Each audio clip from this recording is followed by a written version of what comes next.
মাগুরা জেলা শ্রীপুর থানা বালিয়াঘাটা গ্রামে পেঁয়াজ লাগানো অনেক আগে থেকেই শুরু হয়ে গেছে।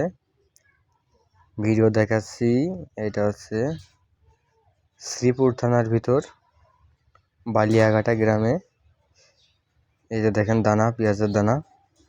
ওই যে সবাই পেঁয়াজ লাগাচ্ছে, এটা হচ্ছে আয়রা, এটা দিয়ে নাঙল টানা হয়। দেখুন কিভাবে পেঁয়াজ লাগানো হয়, দেখুন আপনারা সবাই কিভাবে পেঁয়াজ লাগাতে হয়। পেঁয়াজ খুব ভালো একটা ফসল। যদি ফসলটা ভালোভাবে হয়, আপনাদের A to Z দেখাবো কিভাবে পেঁয়াজ চাষ করতে হয়, কিভাবে কি ওষুধ দিতে হয়, কি সার প্রয়োগ করতে হয়। একে একে বিস্তারিত ভিডিও দেব।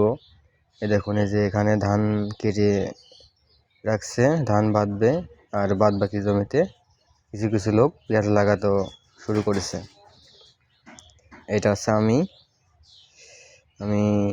আমিও পেঁয়াজ লাগাচ্ছি সবার সাথে মিলেমিশে একত্রে। এখানকার মাটি তেমন ভালো হয় না।